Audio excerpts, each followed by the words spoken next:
Pretty proud of the guys. Very hard-fought win against a good basketball team here tonight. So, I think I just said on the radio, if maybe you didn't know anything about Kentucky Wesleyan, and my guess would be there's some fans that came to the game tonight that maybe did not.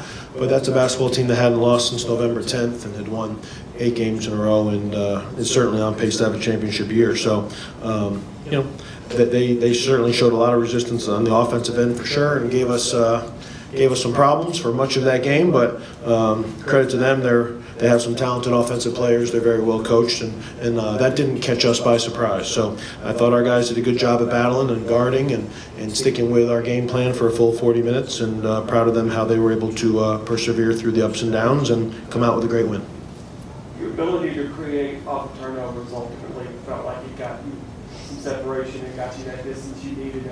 And it'd be good to see that, the players were saying, to stick to the game plan. Even when they were making shots, they kind of knew to just stick to the game plan and things would work out. Certainly that seemed to be what happened there in the second half. Yeah, I think sometimes when things don't work perfectly, just take their first 3 baskets. They made kind of, the threes that we wanted them to shoot over us to start the game, and the first 9 points were along with how we have been defending all year. And then the next 10 points, we kind of overreacted to that. They got some pick and rolls, they got some drives to the basket.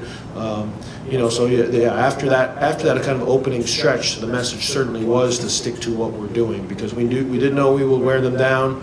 It's what we've been able to do, even just playing, tonight, 8 guys, double-digit minutes. We still, I think we're in pretty good shape. We were comfortable playing at this speed. So teams seem to, struggle as the game goes on a little bit versus us, and at the same time, a lot of their points were on tough shots. They were making shots that when they went in, I was a little bit surprised they made. No disrespect to them, but we try to kind of make the right guys. The guy, shoot kind of out of rhythm, tough off the dribble, or we take away the catch and shoot and kind of make you shoot a jab step 3 and. Going to the game where we're 9th or 10th in the country in 3-point field goal percentage defense, and we guarded the same way tonight. So kind of how they were scoring was what their strengths is, and I didn't want us to get away from what we were doing, and then all of a sudden a team starts getting everything. So I thought our pressure wore out with a couple turnovers there late, and then obviously a couple stops and runouts, and certainly helps when Don decides to make everything he throws up, which he did for about 5 minutes there. So that helps too. Winning 9 of your last 10, how do you view this next week of off time going into the game against Michigan? I think the group needs 3 or 4 days to mentally refresh and get away. I think we're certainly in a good place, but college basketball season is a very long season. We go from, you want to say about the first day of school, but really I'll tell you about June up until now. So I know the games have been going for 45 days or so, but we've been preparing and getting this team ready to go really since the summer. So this is kind of the longest stretch you get, and once we get back from break, there's no more 4-day breaks until this is all over. So the guys are in a good place. I think they're mentally and physically like I said, in shape and together, which is great to see. At the same time, I think it's always good to recharge kind of this time of year and spend the holidays with their friends and family, and certainly happy that they'll be able to do that. We'll get back on the 26th, and obviously we'll prepare the 26th, 27th, 28th, and have a huge game at Michigan on the 29th. It's also got to be good to have a break like this, maybe kind of get a little healthy. I know you were close on a couple of guys, well, one specific today, Landers, you said maybe. The Yep. other 2 guys, we're going to kind of wait and see, after another week, but you got that week now to kind of see where you stand health-wise. Yeah, it's probably a good thing. I would agree. I would think that as we're sitting up here right now, I would guess that Christian Lander and Blaise Keita would be available at Michigan in 8 days. That's kind of what we're shooting for. So they project for that. And like I had said, I would think after the break we'll have an idea of what Bob is looking at too, and we'll make sure to let you guys know that as soon as we have a timeline on that. We'll let you know that. So definitely getting Christian and Blaise back adds some depth. I don't know, as a coach, as a team, you play who's healthy, you play who's out there. So it's, as long as I'm here, you're never going to hear any kind of excuse or anything like that. We're going to we're going to figure out how to be as successful as we can be, no matter what. So, but definitely, Christian adds a lot to our team. He's been a huge part of our success. Blaise Keita is the last month of rest for him and rehab. We're hoping that gives a version of him that we've seen in our past, but certainly he has not shown in a Hilltopper uniform yet. So getting those 2 guys back in 8 days, hopefully this break allows that to happen. It will definitely be a helpful thing for our team for sure. when you, as a coach, when you have a player that's kind of in a 3-game stretch, like Don has been in, and I know everybody looks at the points immediately, but it feels like it's not just the points, it's just how he's kind of facilitating for everything else for his teammates too. How special is that to watch as a coach right now? Yeah, he's Don's a pretty special player. The things that Don does well, a guy like me can't teach. And yeah, shooting, scoring, that's part of it.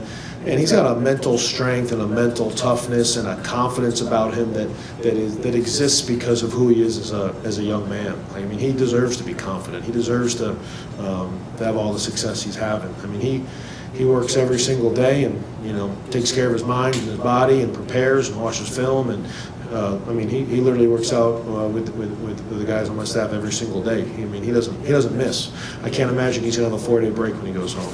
He deserves the success that he's having. I mean, he's confident in his shot and his playmaking because he practices it and works on it. So I'm definitely happy that he's obviously I've coached Don here for a few years, and he had a little kind of slump maybe midway through that first half, but I don't even say the last 5 games. I mean, I really think since I thought he was pretty good. I mean, at Evansville and Tennessee State, I mean, maybe the points were just in the teens or 17, 18, 19 in those games, but I would say the last 5 games, I think he's been pretty outstanding, and our team certainly goes, and when that happens, and he's so well respected by his teammates because of who he is, that I think the guys are certainly happy and love it when he gets going as well. How serious did that injury for Julius look like when he came down his back? I don't think he came back into the game. I don't think it's very serious. I think he's good to go. I told him let me know when he was ready. He made the 2 free throws, so I mean he's shooting 100% from the free throw line with a slight injury, so that's a good thing. But no, I think he's fine. He said he was ready to go. We obviously went on a little bit of a run right there. So unless I hear something after I leave here, I think it just got banged up a little bit. I don't expect that to be a thing. Coach, this team, no matter what it goes through, ups and downs, never seems to panic. What do you attribute that? I mean, hopefully our experience, and maybe our experience together. I mean, we've been through a lot of these, and last year the shared experience of this group. We had a couple games where we had a significant lead and didn't close it out. We had a 4-game losing streak going into Huntsville, and we made the NCAA tournament. So I think we've just proven to ourselves that we can withstand and survive the different stretches and runs of a game. I think in the immediate this year, obviously, I think we learned a lot from the Grand Canyon game. I think that's a game that that game felt like it went our direction for a lot of it, and we weren't able to close it out. So I think you just learn through positive and negative experiences, especially together, especially as a group, that it's a 40-minute game for better or worse. The Murray game last weekend, there was part of me after the game said, man, I don't know how he pulled that one out.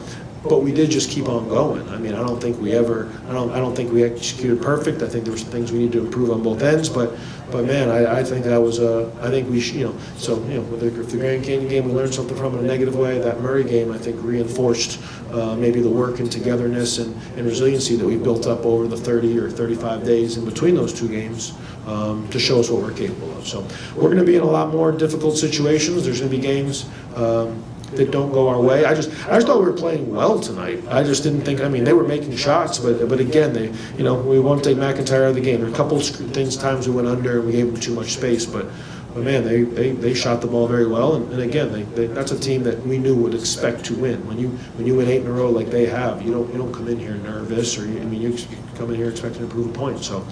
A ton of respect to them, but at the same time, I thought today was it was a really good sign for our guys that we were able to survive the ups and downs of the game, and we never got rattled, we never panicked, we just kept on going, and obviously we made our run there in those last 10 minutes. 1 game left before conference play. How do you view your team ultimately going into that conference stretch? Oh shoot, I don't know. I guess it's probably your guys' job to view our team and make these conclusions. We're not even the midway point. We're 13 games into a 18 games to go. So 31 game season, and we're hoping to play a bunch more after. So we're just trying to get better day by day and week by week. I think this group. I don't know. I think we when we started the season, we thought we came back together to try to make the NCAA tournament, and we knew that we would have to improve from where we were at the end of last year. Obviously, there's some new pieces. We're a different team. We've had different experiences. We're playing a slightly different style. There's some similarities, but there's some differences too. So we've had to grow, and to these guys' credit, they bought into some certain things on both ends of the floor that hopefully can make the next step from where we were at last year. So I mean that's I think we're in the process. I think we're right on path of trying to accomplish those things. But man, there's teams that are going to get way better from January 1st until March 15th, and we need to be one of those teams. So just trying to stay engrossed in what we're doing and trying to make sure we continue to enjoy the experience together, but also know that enjoy it because we're planning on accomplishing something. So I just think day by day, week by week, you want to keep on getting better. I think we have so far, and we obviously need that to continue to be the team we want to be in March. Thank you, guys.